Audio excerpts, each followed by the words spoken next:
한 기자, 최근에 관심을 끌었던 뉴스 중에 하나가 국내에서 아파트나 상가 같은 건물을 산 외국인 10명 중 7명이 중국인이었다, 이 소식이었는데요. 여기 한 발 더 들어가서 이 중국인들이 어느 지역 부동산을 많이 샀는지도 나왔다고요. 네, 중국인들은 주로 이 부평과 부천, 안산에서 이 부동산을 폭풍 쇼핑했습니다. 이렇게 표시된 부분이 경기도죠. 이 경기도에서 외국인이 매수한 것들 중에 중국인이 차지한 게 77%나 됐습니다. 올해 1월부터 4월까지 외국인이 법원에 신청한 집합건물 소유권 이전 등기는 4천 건이 넘는데요. 올해 1월 800여 건이었던 게 2월 1,000건을 넘어섰고 그 이후로도 4월까지 수가 증가했습니다. 아까 앵커가 짚어주셨다시피 외국인 매수 부동산 중에 70%에 육박한 2,800건 정도가 중국인이 사들인 수치인데요. 그다음이 미국인으로 500건이 좀 넘고 베트남, 캐나다, 러시아가 그 뒤를 이었습니다. 방금 중국인이 경기도에서 올해 1월부터 4월까지 사들인 집합 건물이 외국인 중 가장 많았다고 했는데 1,431건이나 됩니다. 그중 가장 많은 지역이 인천 부평으로 200건에 육박하고요. 경기 안산 단원구와 부천 원미구, 시흥, 부천 소사구 등이 그 뒤를 이었습니다. 같은 기간 서울에서는 중국인의 부동산 매수가 243건이 있었는데요. 외국인 매수가 이 매수의 45%가 조금 넘습니다. 서울에서는 구로구와 금천구가 각각 47건, 44건으로 중국인 매수가 몰렸습니다. 네, 주로 언론에서는 이 중국인 사례가 나와서 많이 화제가 됐던 것 같은데 실제로 이 강남의 고가 아파트를 사들인 외국인들은 따로 있다고요? 네, 올 들어 강남권에서 아파트 빌라 상가 매수는 미국인이 최고였는데요. 강남 상부에서 12건을 매입한 중국인의 5배나 됐습니다. 올해 1월부터 4월까지 미국인 매수 부동산을 지역별로 따져보면요. 당연히 가장 많은 곳은 미군 기지가 있는 평택입니다. 31건이고요. 서울 서초구와 경기 성남 분당구가 각 24건으로 그 다음을 차지했습니다. 강남구가 20건, 성동구와 용산구가 각 14건이었습니다. 이 시기는 이 토지거래 허가제가 잠시 풀렸던 시기와도 겹치죠. 이 집값이 들썩이는 이 시기에 미국인은 강남 3구 부동산을 58건이나 매입했는데요. 이 가운데 상당수는 한국에 기반을 둔 검은머리 외국인으로 추정되고 있습니다. 물론 이 주택 통계는 교포 여부는 따로 구분하지 않는데 작년 말 기준으로 이 토지 보유 통계를 보면요. 보유 외국인 중 55.7%가 교포고 순수 외국인은 10.5%에 불과합니다. 미국인들이 이렇게 노른자, 똘똘한 한 채를 더 많이 사들이고 있는데 좀 더 부각이 되고 있는 건 중국인들이잖아요. 이유는 이 중국인 보유 비중이 갈수록 높아지고 있기 때문입니다. 국내 외국인 보유 주택은 2022년 8만 3천 가구가 넘었는데 지난해에는 10만 가구를 돌파해서 2년 만에 21%가 증가했고 특히 여기서 중국인 비중이 53%였던 게 56%로 점차 커지고 있습니다. 장기 체류 외국인 중 중국인 비중이 47%인데 이것보다 10%포인트 높은 겁니다.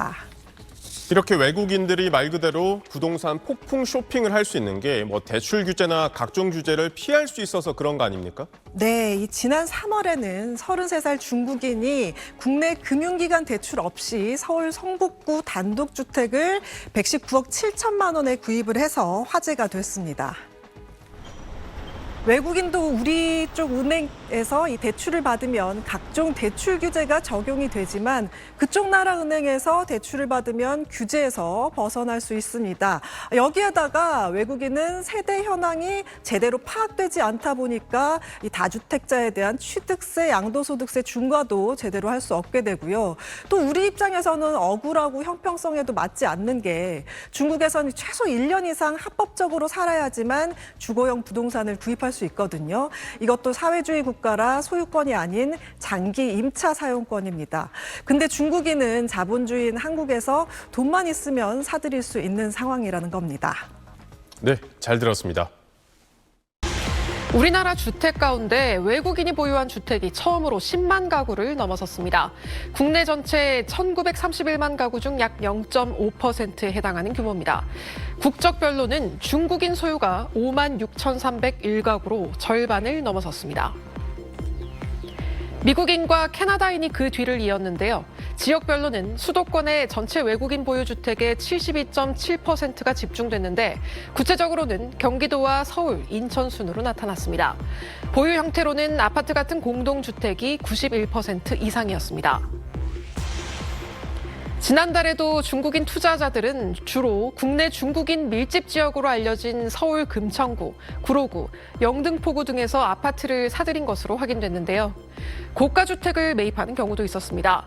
지난 3월 말 1992년생 중국인 A씨가 119억 6천만 원에 서울 성북동에 있는 3층짜리 대형 단독주택을 전액 현금으로 사들인 것으로 파악돼 화제가 되기도 했죠. 근데 이게 이제 중국의 부동산 시장이 침체하고 경제가 어렵다 보니까 중국 내에 있는 사람들이 해외에 투자 눈을 돌리기 시작해서 상대적으로 중국은 토지 임대부 주택이잖아요. 토지는 국가가 갖고 있고 건물만 분양하는 가격과 토지 건물을 모두 소유할 수 있는 완전 소유권 주택을 비교할 때 상대적으로 가격이 낮다고 생각한 거예요. 외국인의 경우 자국 금융기관을 통해 자금 조달이 가능하기 때문에 우리나라의 엄격한 대출 규제를 적용받지 않고 또 주택 보유수를 파악하기 어려워 다주택자 여부에 따른 취득세나 양도세 중과도 어렵습니다. 그렇다 보니 한국인이 도리어 외국인보다 국내 부동산 거래에서 역차별을 받고 있다는 지적과 함께 비거주 외국인의 자유로운 부동산 투자를 제한하는 입법이 필요하다는 목소리도 높아지고 있는데요. 중국의 경우 외국인이 1년 이상 현지 체류한 경우에만 주거용 부동산 취득이 가능하도록 하고 있습니다. 중국인들 사이에서 한국에 있는 건물을 매매했다는 인증글이 꾸준히 올라오고 있는 가운데 우리나라에 유학 온 한 중국인 여대생의 사연이 눈길을 끌고 있습니다. 우클릭 첫 번째 검색어는 한국 건물주 된 중국인 여대생입니다. 최근 온라인 커뮤니티에는 우리나라에 유학 온 한 중국인 학생의 소셜미디어 게시글이 소개됐습니다. 서울의 한 여대를 다니는 것으로 보이는 중국인 유학생이 한국에서 드디어 건물을 샀다며 물건과 매매 명세서 등의 증거 사실을 공개한 건데요.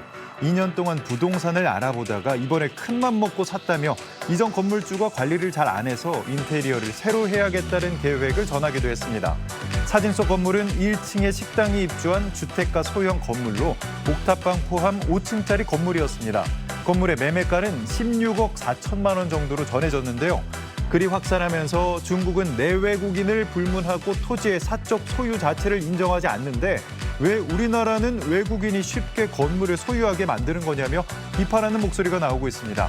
이에 누리꾼들은 가랑비에 옷 젖는다고 야금야금 먹히는 우리 땅, 중국인 집주인에게 월세 내고 사는 시대가 왔음을 단적으로 보여주는 예, 중국 말고도 국내 부동산 사들이는 외국인이 많은 게 현실 등의 반응을 보였습니다.